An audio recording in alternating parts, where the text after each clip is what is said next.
రారే చూతము రాజసుతుని రేయి జననామాయను రారే చూతము రాజసుతుని రేయి జననామాయను రారే చూతము రాజసుతుని రేయి జననామాయను రాజులకు రాజు మెస్సయ్యా రాజులకు రాజు మెస్సయ్యా రాజితంబగు తేజమదిగో రాజితంబగు తేజమదిగో రారే చూతము రాజసుతుని రేయి జననామాయను.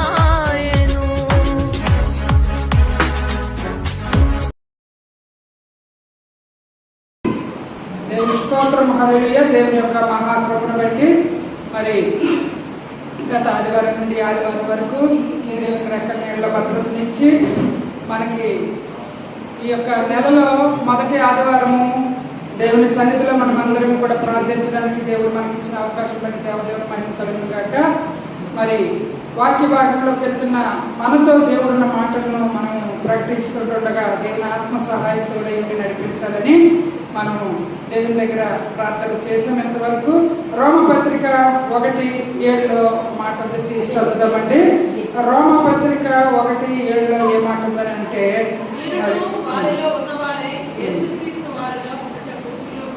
పిలువబడిన దానికోసం. మళ్ళా కొరింథీ పత్రిక మొదటి కొరింథీ పత్రిక 1:9 తీసి చదువుతాం. కొరింథీ పత్రిక కాదు కింద కాదు, మొదటి కొరింథీ పత్రిక నేను నీకు పంపించలేదు. మొదటి కొరింథీ పత్రిక 1:9 మన ప్రభు అయిన యేసుక్రీస్తును తన కుమారుని సావాసమును మిమ్మను పిలిచిన దేవుడు నమ్మదగినవాడు. ఏముంది? మన ప్రభు అయిన యేసుక్రీస్తును తన కుమారుని సావాసమునకు మిమ్మల్ని పిలిచిన దేవుడు నమ్మదగినవాడు. మనల్ని కుమారుని యొక్క సావాసంలోకి, క్రీస్తు యేసు యొక్క సావాసంలోనికి పిలిచిన దేవుడు అట. మరి మనకి దేవుని యొక్క సావాసంలోని మనల్ని పిలిచిన దేవదేవుని మనము ఎలాగని ఆరాధించాలో, ఎలా కనపరచాలో, ఎలా మహిమపరచాలో దేవుని వాక్యాలు మనకు కనబడుతున్నాయి. మరి దేవుడు మనల్ని పిలిచిన దేవుడు నమ్మదగిన దేవుడు. తన కుమారుని సావాసంలోనికి దేవుడైన యెహోవాను, మరి దేవుని కుమారుడైన యేసుక్రీస్తును ఈరోజు దేవుడు మన మధ్యలో పెడుతున్న మాటలు. కుమారుడు యేసుక్రీస్తు సావాసంలోకి తండ్రి అయిన యెహోవా తండ్రి మనల్ని పిలిచిన పిలుపుకు మనము తగినట్లుగా దేవుళ్ళలో బ్రతకాలని చెప్పి దేవుని వాక్యం సెలవిస్తుంది. మన ప్రభు అయిన యేసుక్రీస్తు తన కుమారుని సావాసంలోకి మిమ్మల్ని పిలిచిన దేవుడు నమ్మదగినవాడు. మనల్ని పిలిచిన దేవుడు ఎవరండి? నమ్మదగినవాడు, నమ్మకమైన దేవుడు. పిలిచిన దేవుడు మనల్ని మధ్యలో వదిలేసిన దేవుడు కాదు. మధ్యలోనే మనల్ని చెయ్యి విడిచిపెట్టే దేవుడు కాదు. చివరాఖరి వరకు మన చేయి పట్టి నడిపించిన దేవుడిని మనం కలిగి ఉన్నాము. మనల్ని పిలిచిన దేవుడు నమ్మదగిన దేవుడు. అయితే మనము ఏ విధముగా నడుచుకోవాలో కొన్ని మాటలు మనకు కనబడుతున్నాయి. మనము ప్రభువునకు వారసులం అవుటకు పిలవబడ్డామట. మొదటిది ఒకటి ఏముందండి?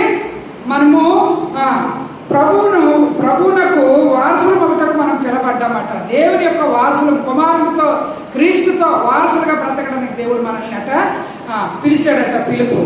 అలాగే రెండవదిగా మనం పరిశుద్ధులతో వారసులం అవుటకు పిలువబడ్డాము. ఎవరితోటి వారసులుగా ఉండాలట? మొదట ఎవరితోటి?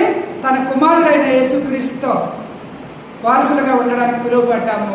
రెండోది పరిశుద్ధులతో వారసులుగా ఉండడానికి పిలువబడ్డామని దేవుని వాక్యం సెలవిస్తుంది.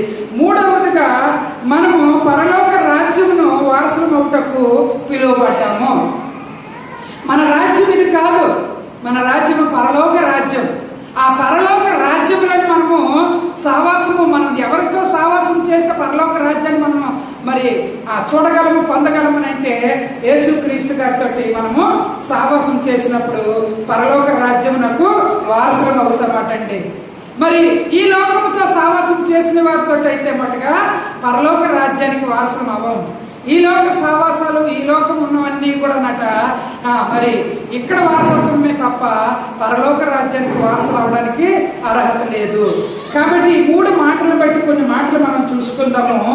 మరి మిమ్మల్ని పిలిచిన దేవుడు నమ్మదగిన వాడు అని నమ్ముతున్నారా మీరు? మనసు పూర్తిగా నమ్మాలి. అవి నమ్మకమైనది పెట్టుకోకూడదు. మనం పిలిచిన దేవుడు నమ్మదగిన దేవుడు. మనం దేవుని దగ్గర ఏమని అడుగుతున్నామో, ఏమని అడుగుని ప్రార్థిస్తున్నామో దేవుడు మనకి నమ్మకమైన కార్యాలు చేస్తాడని మనం నమ్మాలి. నమ్మినప్పుడే దేవుడి కార్యాలను మనం చూస్తాం.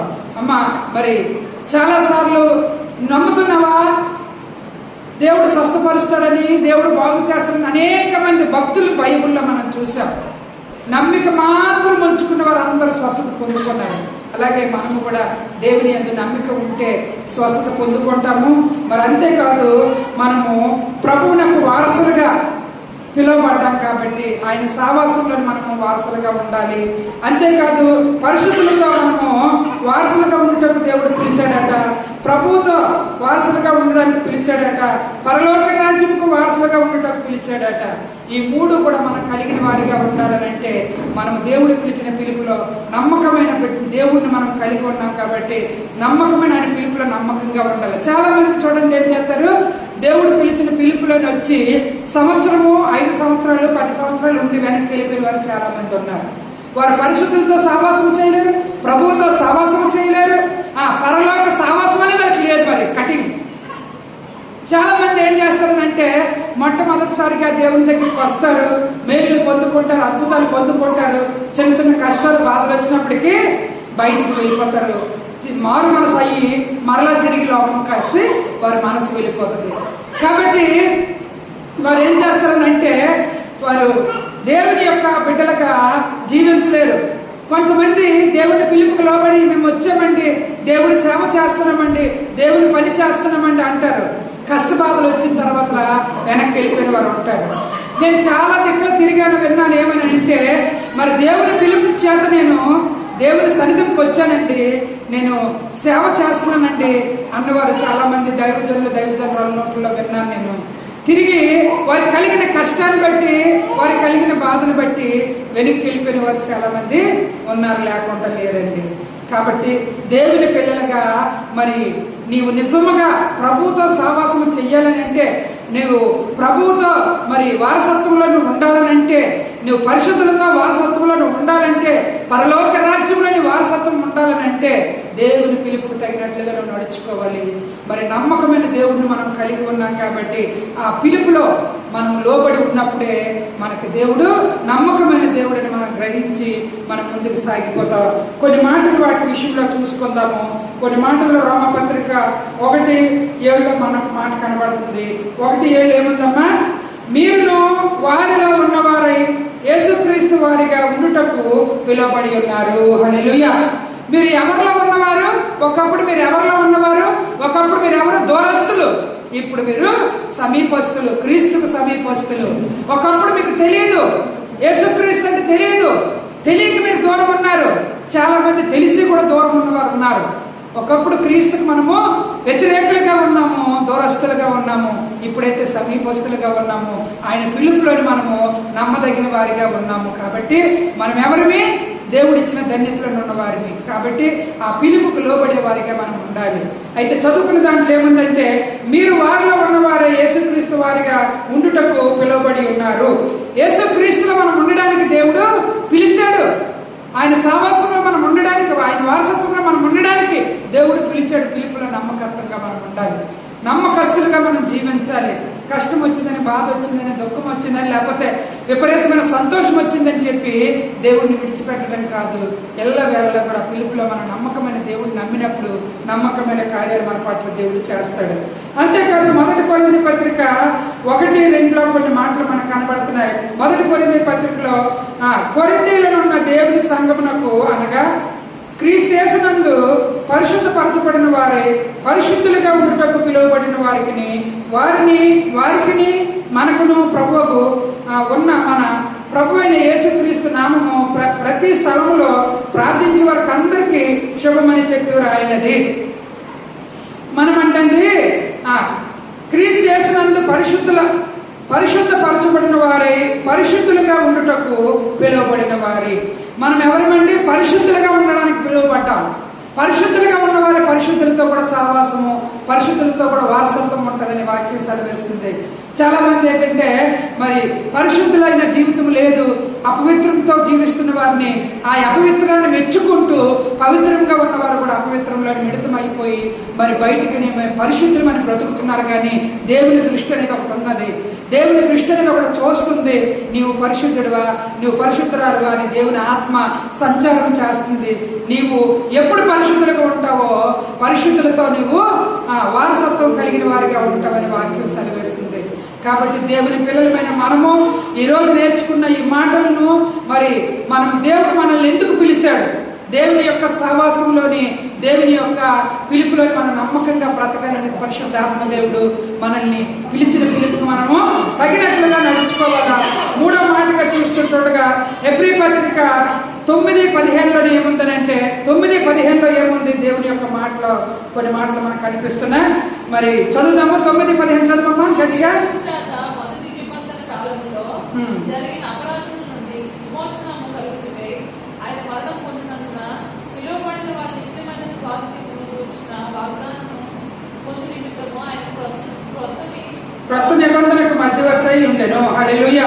ఈ హేతు చేత మొదటి నిబంధన కాలంలో జరిగిన అపరాధముల నుండి విమోచన కలుగుటకే ఆయన మరణం పొందినందున, అపరాధాలు చేస్తున్న పాపాలు వాటన్నిటి నుండి విమోచన పొందడానికి మన కొరకైనా శిలువ మరణానికి వచ్చారని, మన కొరకైనా ఆ ఒక అపరాధముల నుండి విమోచించడానికి కలుగుటకే ఆయన మరణము పొందినందున పిలువబడిన వారు నిత్యమైన స్వాస్థ్యం గురించి వాగ్దానం పొంది నిమిత్తము ఆయన కొత్త నిబంధన మధ్యవర్తి ఉన్నాడు. దేవుడు కొత్త నిబంధనకి మధ్యవర్తిగా ఉన్నాడు. ఎందుకంటే అపరాధాలన్నీ కూడా దేవుడు క్షమించాడు. అపరాధాన్ని క్షమించి దేవుడు సహవాసంలోని మనల్ని స్థిరపరిచాడు. మన అపరాధాలన్నీ దేవుడు కొట్టివేశాడు. దేవుని యొక్క సహవాసంలోనికి మనకి ముందుకు నడిపించాడు. మనం అపరాధములతో అలా ఉండిపోవడం ఆయనకి ఇష్టం లేదు. కాబట్టి మన అపరాధాలన్నీ కూడా విమోచించి ఆయన మరణం పొందాడట. మరణం పొంది మరి పిలువబడిన వారు నిత్యమైన స్వాస్థ్యమును గురించిన వాగ్దానాన్ని పొంది నిమిత్తం ఆయన క్రొత్త నిబంధన మధ్యవర్తిగా ఉన్నానని వాక్యం సెలవిస్తుంది. నీకు నాకు కూడా ఆ ఒక దేవుని యొక్క క్రొత్త నిబంధన మధ్యవర్తిగా దేవుడు నిలబడి నిన్ను నన్ను కూడా ధైర్యపరుస్తూ మరి అపరాధాల చేత ఉండకుండా అపరాధాలు కొట్టివేసి మన పాపాల కొరకైనా శిలువ మరణాన్ని పొందుకున్నాననే మాటను మనము ఎరిగిన వారమే. మరి ప్రేమకు బదులుగా ప్రాణం పెట్టిన యేసుక్రీస్తు తప్ప ఈ ప్రేమ ఈ లోకంలో ఎక్కడ కూడా అలాంటి ప్రేమ లేదు. ఎన్ని వెదిగినా ఎన్ని చోట్లకి వెళ్ళి మనము తరచి చూచినా దేవుడు చూపించిన ప్రేమ ఎవరు కూడా చూపించలేరు. కాబట్టి దేవుని ప్రేమే ప్రేమ. ఆ ప్రేమమైన మనం వెంబడిస్తుండగా నీవు నేను 3 గుణ లక్షణాలు కలిగి ఉండాలని దేవుడు వాక్యం సెలవిస్తుంది. ఆ 3 గుణ లక్షణాలు ఏమంటే, మొట్టమొదటిగా చెప్పుకున్నాము, మనము ప్రభువునకు వారసులుగా ఉండడానికి పిలువబడ్డాము. రెండవదిగా మనం పరిశుద్ధులకు వారసులుగా ఉండటకు పిలువబడ్డాము. మూడవదిగా పరలోక రాజ్యమునకు వారసులుగా ఉండటకు పిలువబడ్డాము. ఈ 3 కూడా మనం గ్రహించాలి. నిజమే దేవా తండ్రి, మరి ప్రభువుతో వారసులుగా ఉండాలనంటే మరి నమ్మకమైన భక్తి భావం కలిగిన వారిగా ఉండాలి.